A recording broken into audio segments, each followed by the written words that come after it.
상쾌한 아침 원주에서 출발합니다.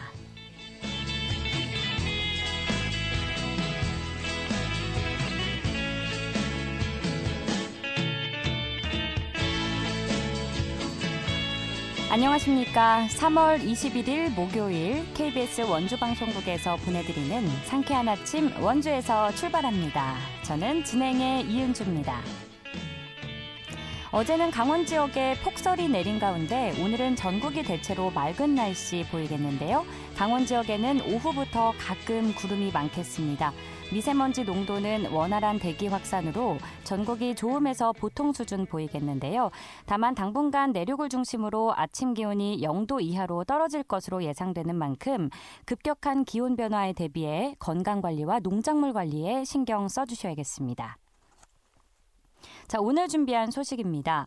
원주시와 원주의료원이 공공심야 어린이병원 진료협약을 체결해 앞으로 소아청소년들의 야간 진료가 가능해질 전망입니다. 이 소식 자세히 알아보고요. 원주 전통문화교육원이 예비 엄마 아빠를 위한 프로그램을 운영하고 있습니다. 어떤 내용인지 리포터 현장에서 소개해드리겠습니다.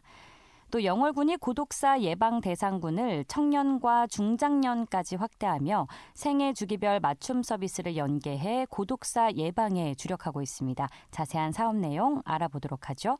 3월 21일 목요일 상쾌한 아침 원주에서 출발합니다.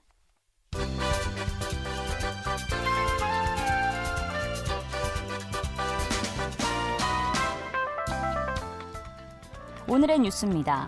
강원대병원은 전공의 사직으로 의료 공백이 길어짐에 따라 정형외과 병동인 62병동의 48개 병상을 당분간 운영하지 않고 해당 병동의 간호사는 중환자실 등으로 재배치했다고 밝혔습니다. 강릉 아산병원도 응급과 중환자 병동을 제외한 일반 병동을 10% 축소해 운영하고 있습니다. 강원도 내 4개 대학병원의 병상 가동률은 50에서 80%를 보이고 있습니다.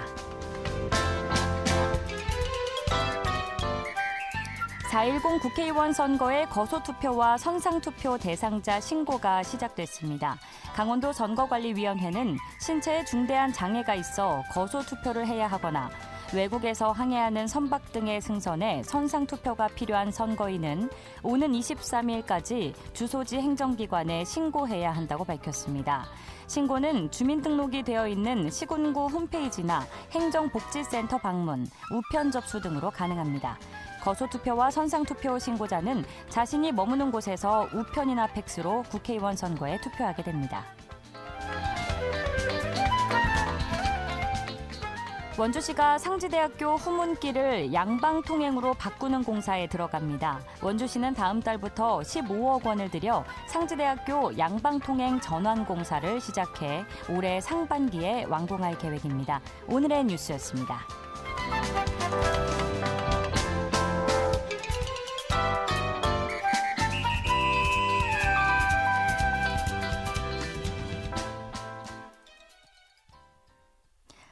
상쾌한 아침 원주에서 출발합니다. 함께하고 계십니다. 원주시와 원주의료원이 공공심야 어린이병원 진료협약을 체결했습니다. 이로써 7월부터는 원주 지역의 소아청소년을 대상으로 한 야간 진료가 가능해질 전망인데요. 원주의료원 권태영 원장 연결해서 자세한 이야기 나눠보겠습니다. 원장님 안녕하십니까? 네, 안녕하세요. 네, 우선 원주를 비롯한 강원도의 소아청소년과 운영 현황에 대해서 여쭤보고 싶은데요. 네네. 아무래도 아이들의 경우 언제 갑자기 다치거나 아플지 예상하기가 어려운 만큼 야간에도 운영되는 이런 소아청소년과가 집 근처에 있길 바라는 부모님들 많으실 것 같습니다. 현재 소아청소년과 야간 진료를 하는 도내 병원은 몇 곳이나 되나요? 예. 먼저 이제 소아 환자가 경증이냐 중증이냐에 따라 좀 틀릴 수 있겠는데요. 예. 경증은 주로 이제 의원급들은 강원도로 볼 때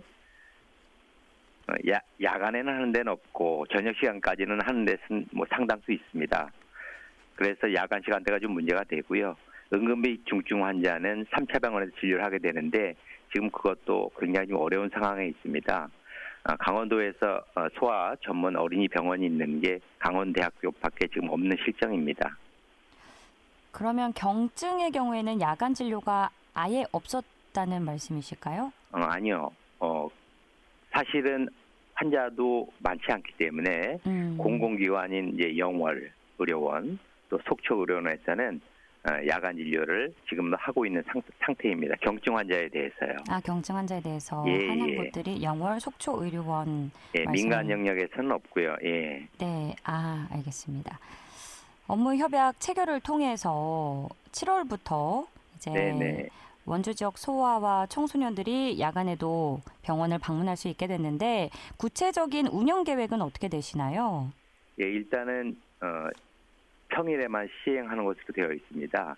평일 5시 30분에서 23시까지, 오후 5시 30분에서 11시까지죠.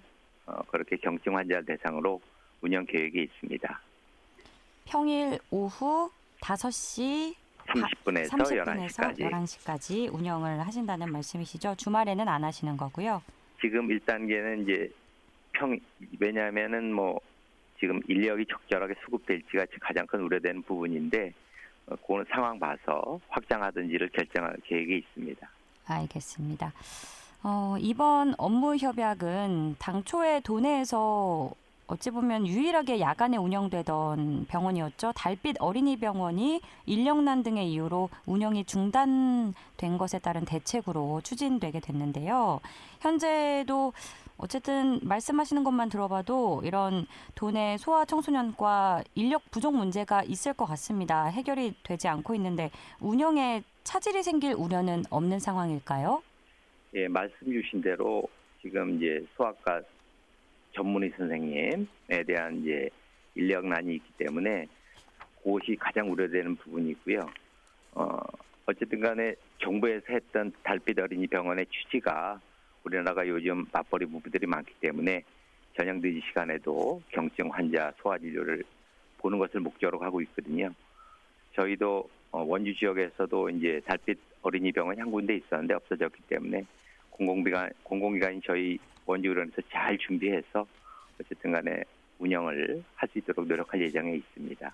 예, 잘 준비를 해주시면 예, 많은 부모님들이 안심하게 되실 것 같네요. 예, 노력하겠습니다. 네, 많이 노력해 주시고요.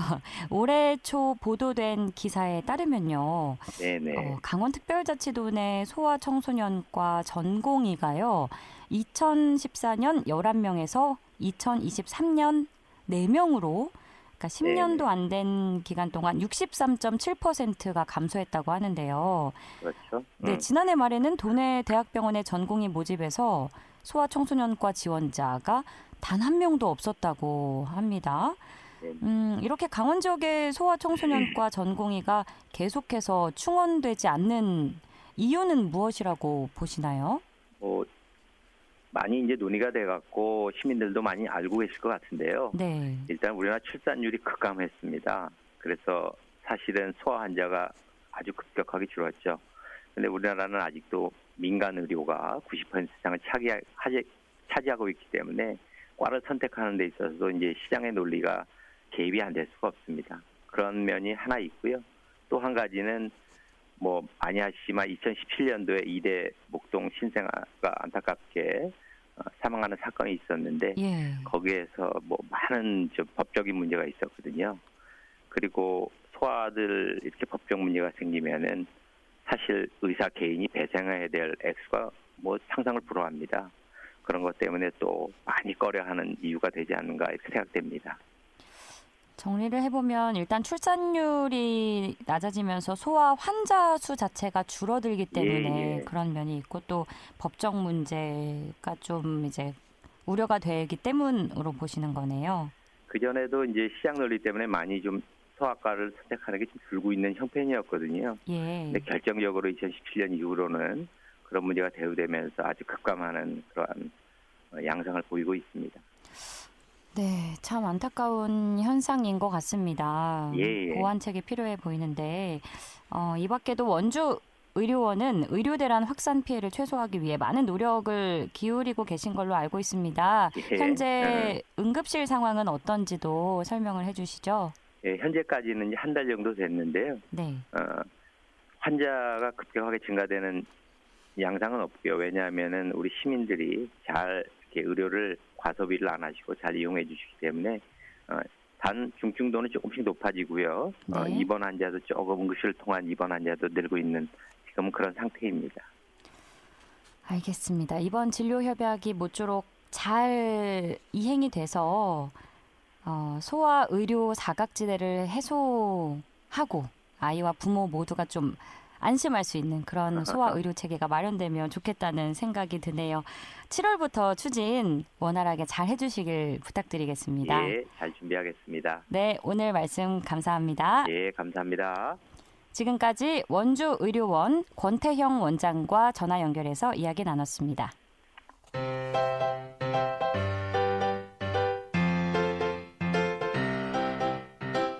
KBS 원주방송국이 유튜브 다시 듣기 서비스를 실시합니다. 매일 아침 강원 영서남부권의 뉴스와 정보를 전해드리는 상쾌한 아침 원주에서 출발합니다는 KBS 원주라디오 유튜브 채널을 통해 다시 들을 수 있습니다.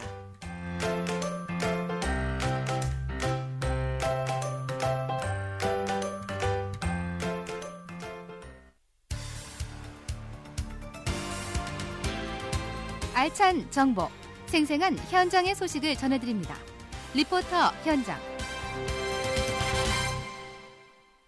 지금 시각 8시 44분 막 지났습니다. 원주 전통문화교육원이 예비 엄마 아빠를 위한 프로그램을 준비했는데요. 오는 4월부터 진행한다고 합니다. 자세한 소식 박다현 리포터가 취재했습니다. 어서 오세요. 네, 안녕하세요.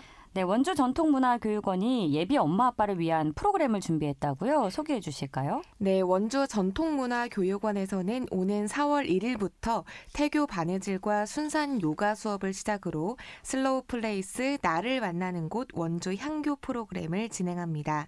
이번 사업은 지난해에 이어서 선정된 2024년도 문화재청의 향교 서원 문화재 활용 공모 사업인데요. 원주 향교를 배경으로 진행되는 프로그램이니만큼 전통 문화를 다양한 방식으로 배워볼 수 있습니다. 예비 엄마 아빠 프로그램을 위한 프로그램에 이어서 다양한 연령대에서 즐겨볼 수 있는 것들을 준비했는데요. 이어서 원주 전통문화교육원 윤태주 팀장 이야기 들어보겠습니다. 네, 원주 전통문화교육원에서는 오는 4월 1일부터 태교 바느질과 순산 요가 수업을 시작으로 슬로우 플레이스 나를 만나는 곳 원주 향교 사업을 진행합니다. 원주 향교를 배경으로 진행되는 프로그램이니만큼 전통 문화를 다양한 방식으로 배울 수 있으며 지켜보는 문화재가 아닌 함께 즐기는 문화재가 되기 위한 프로그램이 선보입니다. 첫 번째로 시작하는 프로그램인 태교 바느질 수업과 순산 요가 프로그램으로 새로운 생명을 만나는 설레임과 두려움 등 여러 감정과 시간을 보내고 있을 임산부 및 예비 임산부들에게 태어날 아기를 기다리는 시간을 준비하는 프로그램인데요. 또 다른 프로그램으로는 순산을 위한 태교 스트레칭과 호흡법을 배울 수 있는 순산 요가 프로그램을 준비하였습니다. 요가 프로그램도 매달 접수를 받으며 모든 회차 참여가 가능합니다. 바느질의 요가까지 저도 배워보고 싶어지는데요. 다양한 연령대에서 즐겨볼 수 있는 프로그램들일 것 같아요. 그런데 오는 4월부터 시작되는 예비 엄마 아빠를 위한 프로그램은 구체적으로 어떤 것들이 준비되어 있죠? 네, 첫 번째로 태교 바느질 수업과 순산 요가 프로그램인데요.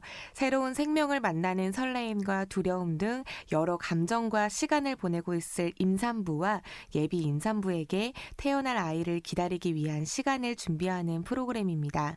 여러 가지 손 바느질과 다양한 요가 자세를 접해볼 수 있는데요. 직장을 다니는 예비 엄마를 위해서 이번 연도에는 저녁 수업도 개설이 돼서 더 다양한 시간대에 만나보실 수 있습니다. 앞서 말씀드린 프로그램은 오는 4월부터 11월까지 매달 4회씩 진행이 되고요. 8번의 다양한 커리큘럼으로 아이를 기다리는 모든 달에 참여가 가능합니다. 바느질과 요가가 대표적인 프로그램이 되겠네요. 네. 신청 방법이나 기간도 궁금한데 대상은 아무래도 임산부일 것 같아요. 소개해 주실까요? 네, 한 땀 한 땀 바느질과 또 순산 요가 프로그램 신청 방법은 원주 전통문화교육원 홈페이지에서 매달 20일 오전 10시부터 다음 달 수업을 접수하실 수 있습니다. 오는 4월 프로그램도 어제부터 접수를 받고 있는데요. 신청 대상은 예비 엄마 아빠가 참여하실 수 있고 임신 가임 여성과 또 예비 할머니 또한 참여가 가능합니다. 이어서 원주 전통문화교육원 윤태주 팀장 이야기 들어보시죠. 원주의 예비 엄마 아빠와 함께 전통 문화로 태교를 진행하며 건강한 출산을 위해서 원주 전통문화교육원이 함께 원주의 임산부들과 예비 엄마들과 함께 하고 싶고요. 그 외에도 저희가 전통주 만들기라든가 선조의 지혜를 담은 재봉틀 수업, 그리고 60대 이상의 어르신과 함께 만드는 생활용품 재생사업, 그리고 시민 건강 증진을 위해서 매일 아침 요가와 국선도로 하루를 시작하는 명륜의 아침, 그리고 온 가족이 함께하는 가족 프로그램인 향교에서 완벽한 하루 캠핑, 풍류살롱과 별빛 판소리 콘서트, 그리고 판소리 스쿨 등 다양한 프로그램을 진행할 계획입니다. 지난해에 4천여 명의 원주 시민이 참가하였고 자세한 정보는 원주 전통문화교육원 홈페이지를 참고하시면 됩니다. 그러니까 예비 엄마 아빠뿐 아니라 임신 중이 아니더라도 가임 여성도 가능하고 또 예비 할머니면 양가 부모님이 되시겠네요. 네, 맞습니다. 모두에게 열려있는 문이라고 봐도 될 것 같습니다. 네, 네. 많은 분들이 참여해 주시면 좋을 것 같고 예비 엄마 아빠분들은 특히나 아이를 기다리면서 함께 프로그램에 참여해 보면 좋을 것 같아요. 네, 오는 4월 예비 엄마 아빠를 위한 프로그램을 시작으로 5월부터는 전통주 빚기가 시작되고요. 재봉틀 수업, 또 생활용품 재생 수업, 아침 요가, 또 풍류살롱, 별빛 판소리 콘서트 등 다양한 프로그램이 준비되어 있습니다. 원주 전통문화교육원 홈페이지에 공지될 예정이니까요. 본인에게 맞는 프로그램 선택하셔서 참여해 보시기 바랍니다. 네, 다채로운 프로그램이 준비되어 있는 것 같은데 많은 분들이 참여하시기를 기대해 보겠습니다. 오늘 말씀도 잘 들었습니다. 박다현 리포터였습니다. 네, 감사합니다.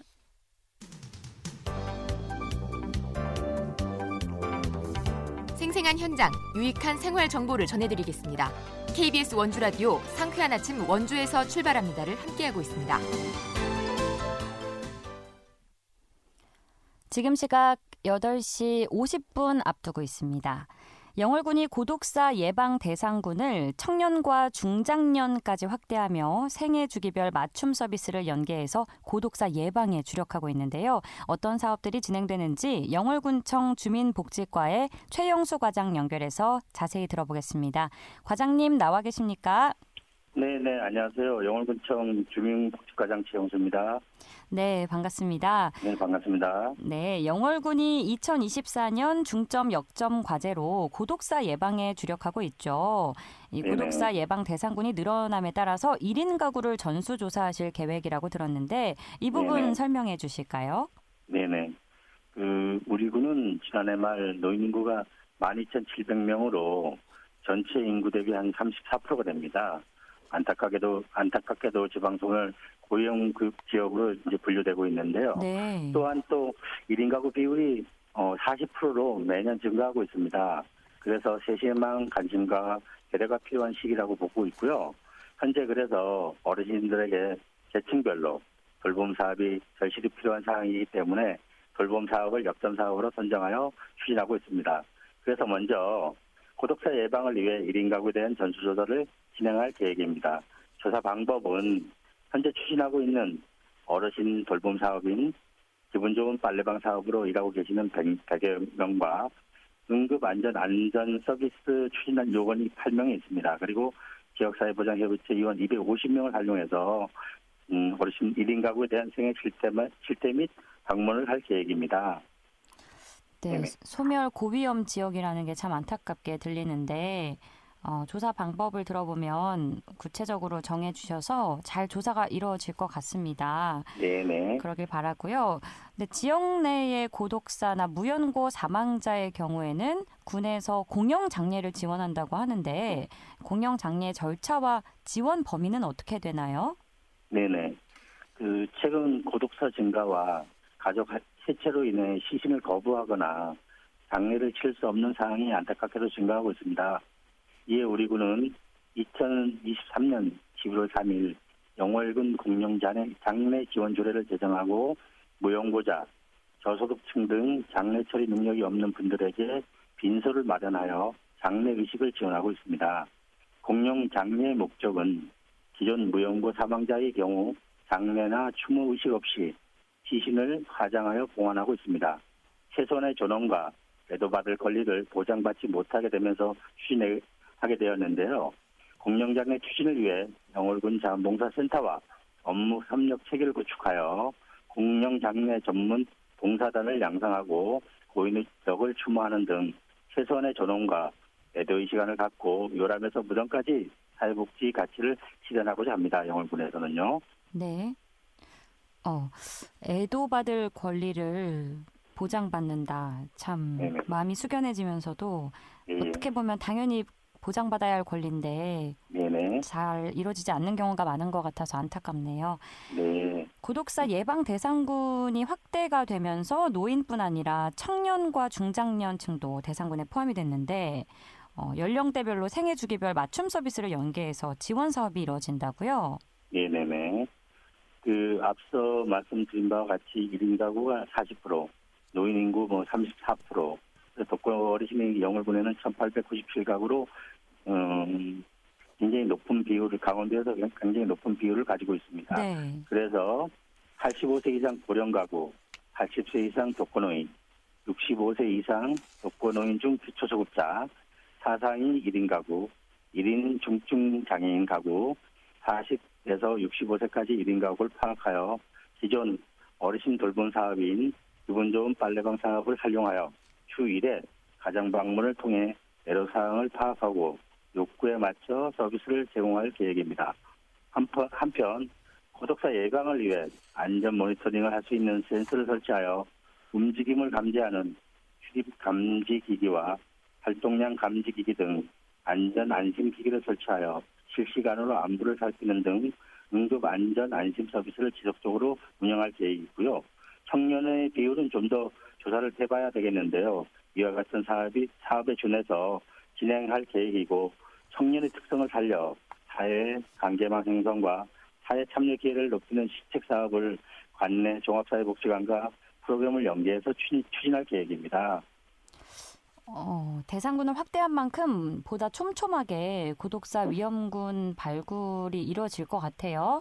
많은 네네. 주민분들의 또 관심과 협조가 있으면 좋을 것 같네요. 네, 그렇습니다. 네, 최근에는 IT 기술을 활용해서 안부전화 서비스인 네이버 클로바 케어콜 사업과 또 전력 사용 패턴을 분석해서 안부를 확인하는 스마트 희망빛 사업도 추진된다고 하는데 어떤 내용인지 소개해 주시죠. 네. 먼저 네이버와 협약하여 추진 중인 네이버 클로바 케어콜 사업은 네이버의 IT 기술을 활용한 AI 안부전화 서비스 사업으로 신청자에게 매주 목요일 휴대폰으로 전화하여 안부, 건강, 긴급사항 등을 3단계로 체크하는데요. 1단계로 통화 내용을 통해 응답 결과를 분석하고 2단계 통화를 시도하여 건강 여부를 확인하고 있습니다. 네. 3단계는 2번 이상 전화 통화가 안 되면 담당자에게 오류가 통보되어 담당자가 현장을 방문하는 등 필요 조치를 하게 되는 것입니다. 어려운 점은 보이스피싱을 의심하는 사례가 있어 수신 거부하는 등의 사례가 늘고 있어 좀 안타까운 실정이고요. 다음으로는 스마트 희망빛 사업은 한국 전력 영월지사와 협력하여 추진하는 사업으로 사전 지정된 1인 가구의 전력 사용량과 통신 데이터를 분석하여 위험이 의심될 경우 담당자에게 통보하여 방문이나 확인할 수 있도록 스마트 시스템을 운영하는 방법입니다. 1인 월 3,300원이 소요되며 2,000명을 계획하고 있습니다. 영월군 지형 특성상 상간 오지의 경우 특히 필요한 서비스로 적극 홍보하여 많이 이용할 수 있도록 추진할 계획에 있습니다. 네, 들어보면 안부전화 서비스는 정서적 지원뿐 아니라 그런 생활까지 잘 체크를 해주는 서비스일 것 같네요. 네, 많은 그렇습니다. 분들이 이용하면 좋겠습니다. 또 네. 고독사 예방뿐 아니라 청소년들을 복지 사각지대 발굴단으로 위촉해서 주민들에게 필요한 복지를 발굴하는 사업도 진행하신다고요? 짧게 부탁드립니다. 네네. 청소년들을 시각으로 바라본 복지 사각지대란 어떤 것일까라는 관점에서 시작된 사업인데요. 네. 같은 동네에 거주하는 청소년들이 그들의 시각으로 지역 문제를 찾아내고 문제를 해결할 수 있는 참여 기회를 제공하는 것입니다. 사업명은 온 동네 447 사업으로 그 동네 삭자치 이렇게 본다는 그런 의미인데요. 주천 청소년 문화의집 회원이 회원 20명을 대상으로 복지 사각지대 발굴단을 운영하고 네. 신분증 등을 발급할 계획입니다. 알겠습니다. 온 동네 샅샅이 사업까지 듣고 나중에 다시 연결하도록 하겠습니다. 주민복지과 최용수 과장과 이야기 나눴습니다. 오늘 말씀 감사합니다. 네, 감사합니다. 네, 상쾌한 아침 원주에서 출발합니다. 여기서 마치겠습니다. 이윤주였습니다. 고맙습니다.